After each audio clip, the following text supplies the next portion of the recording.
2021 میں ریلیز ہونے والی فلم ڈون، جس میں امام مہدی علیہ السلام کو ایک نوجوان لڑکے کی صورت میں مسیحا بنا کر دکھایا گیا ہے، مگر وہ مسیحا جو دراصل ویلن ہے اور اقتدار اور دنیاوی دولت کا بھوکا شخص ہے۔ پوری فلم کے اندر اسلامک عربک کلچر کا مذاق بنایا گیا ہے، جیسے یہ کسی اور دنیا کی مخلوق کا لباس ہو جو آج کی دنیا کے اندر پہننے کے لائق نہیں۔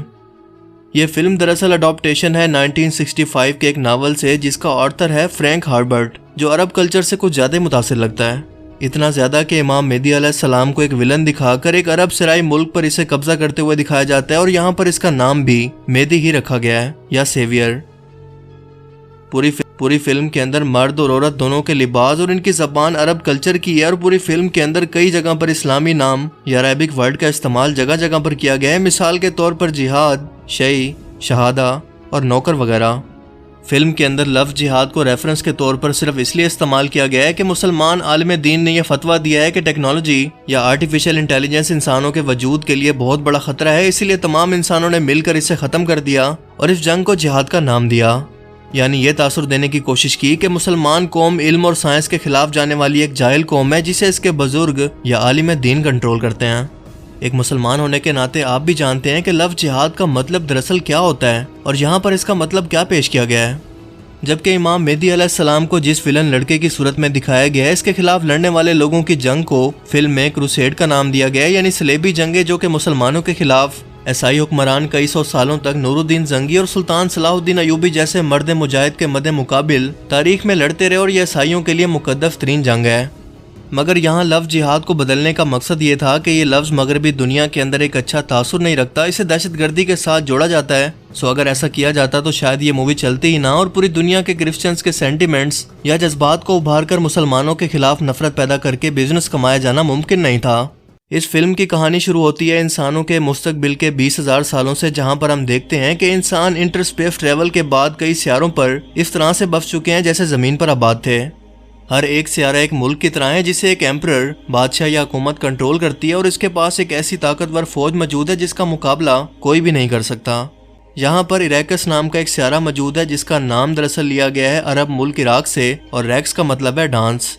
اور بالکل عراق کی ہی طرح یہ بالکل صحرائی علاقہ ہے، جس کے دور دور تک صرف ریت کا سمندر ہے، مگر یہاں پر ایک ایسا ریت جیسا سپائس موجود ہے جو کہ بے حد اہم اور قیمتی ترین ہے، جیسے عربوں کے لیے آئل، کیونکہ اس کے استعمال سے انسان سپیس کے اندر سپیڈ آف لائٹ سے بھی زیادہ تیز ٹریول کر سکتے ہیں، لمبی عمر اور بہت ساری طاقتیں بھی پا سکتے ہیں، مگر اس کا زیادہ استعمال یہاں کے لوگوں کی آنکھوں کو نیلا کر دیتا ہے، اسی لیے باقی سیاروں کے طاقتور لوگ اس کے وسائل پر قبضہ کرنا چاہتے ہیں، بالکل ایسے ہی جیسے امریکہ نے عراق کو تباہ کر کے اس کے تمام آئل کے ریسورسز پر قبضہ کر لیا۔ اور یہاں پر بھی ہمیں سیم کہانی دیکھنے کو ملتی ہے کہ ایک دوسرے سیارے کے طاقتور لوگ جو کہ طاقتور ملک کو دکھا رہے ہیں جدید اسلحے کے ساتھ، اس ملک کے سب سے قیمتی سورس یعنی کہ اس ریت پر یا سپائس کو مائن کر کے اس پر قبضہ کرنا چاہتے ہیں، مگر اریکس کے لوگ اس کا مقابلہ نہیں کر پاتے، کیونکہ ان کے پاس اس فوج سے لڑنے کے لیے جدید ترین ہتھیار موجود ہی نہیں ہیں۔ یہ سپائس مشینوں کے ذریعے بالکل ایسے مائن کیا جاتا ہے جیسے عرب ممالک کے اندر ریفائنری آئل کو صاف کرنے کے لیے لگائی جاتی ہیں۔ اچانک سے یہ قابض لوگ ایمپرر کے آرڈر پر اریکس کو چھوڑ کر جانے لگتے ہیں، اور کسی کو سمجھ نہیں آتا کہ اچانک سے یہ ایسا کیوں کر رہے ہیں۔ پھر سین شفٹ ہوتا ہے اور ہم ایک دوسرے سیارے گلیڈن پر ایک پال نام کے لڑکے اور اس کی ماں جیسیکا کو دیکھتے ہیں۔ یہ وہی لڑکا ہے جسے آگے جا کر یہ احساس ہوگا کہ یہی دراصل امام مہدی یا سیویئر ہے، جبکہ اس کی ماں ایک جادوگرنی ہے جس نے بنا شادی کے اس لڑکے کو جنم دیا۔ اس لڑکے پال کو کافی ٹائم سے عجیب و غریب قسم کے خواب آ رہے ہیں، جہاں پر وہ اپنے خوابوں میں ایک نیلی آنکھوں والی لڑکی کو دیکھتا ہے، پر سمجھ نہیں پاتا کہ ایسا ہو کیوں رہا ہے۔ فلم کے ایک سین کے اندر ہم دیکھتے ہیں کہ ایمپرر اپنی انگوٹھی سے مہر لگا کر اریکس پر مائننگ کے آرڈر بالکل اس طرح سے دیتا ہے جیسے عرب کے اندر خط و کتابت انبیاء کرام اپنے خطوط کے اندر استعمال کرتے، اور ایون نبی پاک صلی اللہ علیہ وآلہ وسلم کے پاس بھی یہ خط و کتابت کی مہر موجود تھی۔ ایمپرر کے پاس عربی ابایا کے اندر موجود ایک عورت کو دکھایا جاتا ہے جو کہ چڑیل ہے، یعنی جادوگرنی۔ ایک ہیلن نام کی جادوگرنی کو پال کے خواب کے بارے میں پتہ چل جاتا ہے، اور اسے لگتا ہے کہ یہ وہی مسیحا ہے جس کا انتظار پوری کائنات کر رہی ہے، اور یہ پوری دنیا سے برائی کو ختم کر کے ایک بار پھر سے امن و سکون کو واپس لا سکتا ہے۔ پال جب یہاں پر پہنچتا ہے تو یہ اریکس کے لوگ اس کا ایک مسیحا کی طرح استقبال کرنے کے لیے کھڑے ہو جاتے ہیں، اس طرح کے عربک لباس میں جو کہ عرب ملکوں کا کلچر ہے۔ اس صحرا کے اندر کچھ بڑے بڑے کیڑے بھی رہتے ہیں جو کہ آواز کو سن کر اٹریکٹ ہوتے ہیں، اور یہ بہت خطرناک ہیں۔ یہاں پر صحرا کے اندر لگی ہوئی مائننگ مشین کو آپریٹ کرنے والے لوگوں پر جب ایک کیڑا حملہ کرنے لگتا ہے تو پال کو بھی ان کی مدد کرنے کے لیے ان کے پاس مجبوراً پہنچنا پڑتا ہے، لیکن اس اسپائس کی طاقت کی وجہ سے اسے خود کے اندر کوئی بہت ہی غیر معمولی بدلاؤ محسوس ہونے لگتا ہے۔ اسے دوبارہ وہی نیلی آنکھوں والی لڑکی دکھائی دیتی ہے، مگر اس بار جاگتی حالت کے اندر، جو کہ اسے مارنے کی کوشش کرتی ہے مگر ایک تلوار سے۔ ایک بار پھر سے وہی ہتھیار جو کہ عرب کے لوگ جنگوں کے اندر استعمال کرتے ہیں۔ فلم میں آگے چل کر ہم دیکھتے ہیں کہ پال کے باپ کو ایمپرر کی فوج دھوکے سے مار دیتی ہے، اور اب پال کو یہ خیال آنے لگتے ہیں کہ وہ اسی لڑکی کے ساتھ مل کر ایمپرر کی فوج سے لڑ رہا ہے،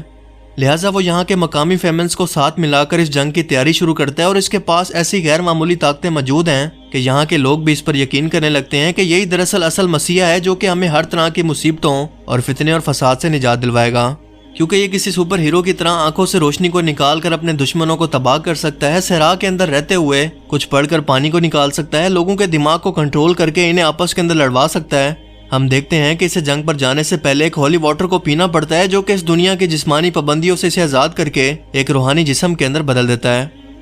اسے بار بار کوئی غیبی طاقت مستقبل میں ہونے والے واقعات کا اشارہ پہلے ہی دے دیتی ہے اور بتاتی ہے کہ اسے آگے کیا کرنا ہے، بالکل ایسے ہی جیسے امام مہدی علیہ السلام کو اللہ تعالیٰ کی مدد اور تائید حاصل ہوگی، اللہ تعالیٰ ان کا مددگار ہوگا، مگر ان پر وہی نازل نہیں ہو سکتی کیونکہ وہ پیغمبر نہیں ہیں۔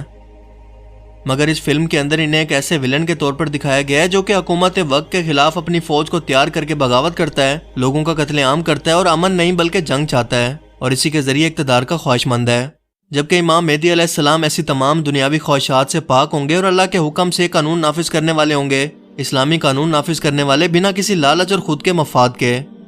انہیں خود اس وقت یہ احساس ہوگا کہ وہ امام مہدی ہیں جب ایک بڑے جھگڑے کے بعد حرم کعبہ کے اندر دو گروہوں کے درمیان کسی بات کو لے کر خون خرابہ شروع ہوگا اور لوگ صلح کے لیے ان کے ہاتھ پر بیعت کریں گے۔ اس فلم کا ہر ایک منظر اسی ماحول کو دکھا رہا ہے جو کہ امام مہدی علیہ السلام کی آمد کی نشانی ہوگا، جبکہ فلم میں ان کے کردار کو بالکل ہی بدل کر رکھ دیا گیا ہے تاکہ لوگوں کے ذہن میں اس شخصیت کو ایک ولن کے طور پر دکھانا شروع کریں اور اسلامی عرب معاشرے کو ایک ان پڑھ، جاہل اور گوار قوم کے طور پر جو نہ تو اپنا خود کا دفاع کر سکتے ہیں اور نہ ہی اتنا زیادہ ایڈوانس ہیں، اور ایسی غافل مخلوق ہیں جو کہ کسی بھی سمجھدار مخلوق کو اپنے سامنے دیکھ کر اسی کو اپنا مسیح سمجھنے لگتے ہیں، کیونکہ ویسے بھی جو لوگ پہلی بار اس کریکٹر کو دیکھ رہے ہوں گے اسلامی تاریخ اور لٹریچر سے واقف نہیں ہوں گے، لہٰذا امام مہدی علیہ السلام کے کریکٹر کو بھی بالکل ویسا ہی سمجھ لیں گے جیسا اس فلم کے اندر دکھایا گیا ہے۔ کیا وہ نعوذ باللہ کسی جادوگرنی کی اولاد ہوں گے یا کوئی حرام اولاد؟ جبکہ آپ صلی اللہ علیہ وآلہ وسلم نے فرمایا کہ امام مہدی علیہ السلام میری بیٹی فاطمہ کی نسل سے ہوں گے جو جنتی عورتوں کی سردار ہیں۔ کیا یہ چیز ان کی اور ان کے والد حضرت محمد صلی اللہ علیہ وآلہ وسلم کی توہین نہیں ہے؟ ہم دیکھتے ہیں کہ پال کا تعلق حکمران خاندان سے ہے، بالکل ایسے ہی جیسے عرب کے سردار بنو ہاشم تھے، اور انہی میں آپ صلی اللہ علیہ وآلہ وسلم کی ولادت ہوئی، اور امام مہدی علیہ السلام بھی اسی خاندان سے ہوں گے، یعنی آپ بھی ہاشمی ہوں گے۔ کیا یہ سب نشانیاں اور اس فلم کی کہانی ابھی بھی صرف آپ کو ایک اتفاق یا آرٹ لگ سکتی ہے؟ پوری فلم کے اندر ہر جگہ پر اسلامی کلچر کو دکھایا گیا ہے، مگر ایسے چھپے ہوئے انداز کے اندر بدل کر کہ اسے دیکھنے والا ہر شخص عرب اور مسلمان کلچر سے نفرت کرنے لگے، اور یہ نفرت آسانی سے ختم نہیں ہوتی بلکہ اگلی آنے والی نسلوں کے اندر منتقل ہوتی رہتی ہے، اور پوری کی پوری ہالی ووڈ انڈسٹری آج اس کام کے اندر جٹی ہوئی ہے کہ کس طرح سے اسلامی کلچر اور مسلمانوں کو دنیا کے اندر دہشت گرد اور پوری دنیا سے پیچھے چلنے والی ایک جاہل قوم کے طور پر دکھایا جائے، تاکہ جذبات اور جدت کے نام پر مسلمان نوجوان نسل اپنے ہی کلچر کی مخالفت کریں اور آہستہ آہستہ اس سے دور ہونا شروع کر دیں۔ اس کا علاج صرف یہ ہے کہ ہم مسلمان ان کا مقابلہ کرنے کے لیے اسی پلیٹ فارم کو استعمال کریں اور اسلامی تاریخ اور حقائق پر مبنی ایسی فلمز کو بنانا شروع کریں جو نوجوان نسل کو اپنے آبا و اجداد کی تاریخ کو ایک بار پھر سے یاد کروائیں، مستقبل کے بارے میں قیامت کی نشانیوں کو بیان کر کے ان کے ایمان کو تازہ کریں، جس کے لیے ہم سب کو مل کر ایک ساتھ متحد ہو کر کام کرنا ہوگا، جو کہ آپ کے دشمن نے ڈیوائیڈ اینڈ رول کے ذریعے آج بہت مشکل کر دیا ہے۔ اور یہی وجہ ہے کہ یوسف علیہ السلام کی زندگی پر قرآن و حدیث کے مطابق ایک مووی بنانے پر اس کے ڈائریکٹر کو خفیہ طور پر کینسر انجیکٹ کر کے مار دیا گیا، تاکہ وہ مستقبل میں اس پلیٹ فارم پر ان کا مقابلہ کبھی نہ کر سکیں، کیونکہ وہ بنی اسرائیل کی اصل تاریخ کو یا یہودیوں کی بدعمالیوں کو دنیا کے سامنے ایک مووی کی صورت میں لانے والے تھے، جس سے اندازہ لگائیں کہ وہ کس قدر اس کی اہمیت کو جانتے ہیں، اور اسی لیے اسی پلیٹ فارم پر اپنے سامنے مقابلہ کرنے آنے والے شخص کو سازشوں کے ذریعے ٹھکانے لگا دیا۔ مگر دشمن مفاد پرستوں کو حکومت میں بٹھا کر انہیں دنیا داری اور حکومت کا لالچ دے کر دوبارہ شاید اسے ممکن نہ ہونے دے، مگر تب تک آپ لوگوں کے اندر آگاہی کو پھیلا کر اپنے حصے کا جہاد کر سکتے ہیں۔ اس ویڈیو کو زیادہ سے زیادہ شیئر کریں تاکہ دوسرے لوگ بھی اس سے آگاہ ہو سکیں۔ اللہ تعالیٰ ہمیں سمجھنے کی اور عمل کرنے کی توفیق عطا فرمائے، آمین۔